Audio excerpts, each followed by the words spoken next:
Fox 46 Honors Black History. We are highlighting an historic, predominantly black neighborhood, as you probably know, as the Second Ward. But for decades, it was known as the Brooklyn neighborhood, a thriving area for the African-American community.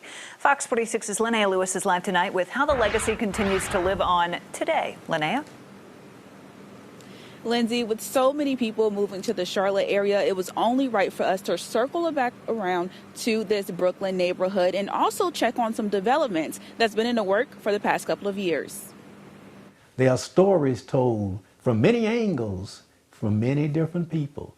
Everyone has a fondness of this place, our place, called Old Brooklyn. Brooklyn, where black people were placed in the 1800s and forced out by 1970 due to urban renewal. The Brooklyn community was a very close-knit neighborhood.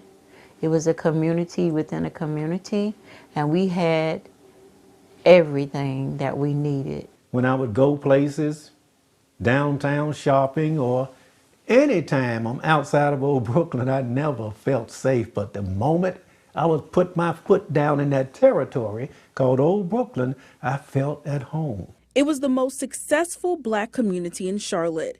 In the eyes of the city, though, it was considered a slum area, urgently in need of redevelopment. Former residents say otherwise. No one asked us to have a seat at the table. No one asked us to share in the fate of what was going to happen to us as people, place, and thing. Only 3 buildings are left to represent the heart of Brooklyn. Second Ward High School Gymnasium, which is the first black public high school in Charlotte-Mecklenburg.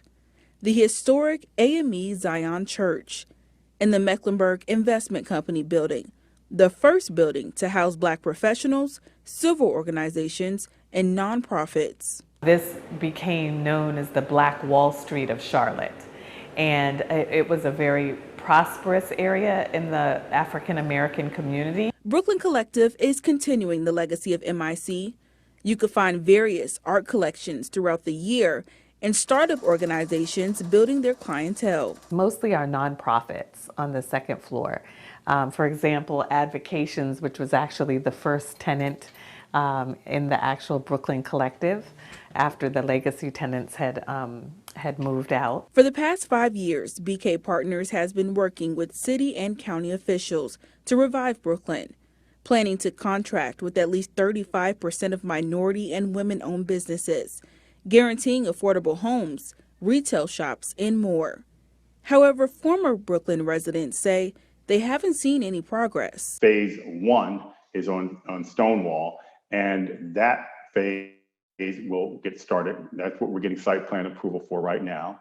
And we anticipate next year in 2022 to start construction on a couple of the buildings. It's 6 buildings in totality. People says it generally takes a project 10 years to get off the ground, but believes they're ahead of the game. I mean, one of the challenges that we have as a country and as a society is that we're segregated. And while the law precludes segregation based on race, it's done based on income and wealth. And unfortunately, our community, the black community, carries a disproportionate burden of poverty. And so as a result, we all kind of live in segregated communities.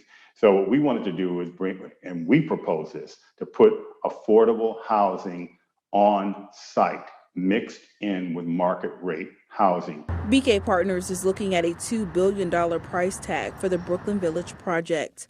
They're grateful the former Brooklyn families believe in their vision. You look at things today, I cheer the leaders we have that we did not have in the 1960s.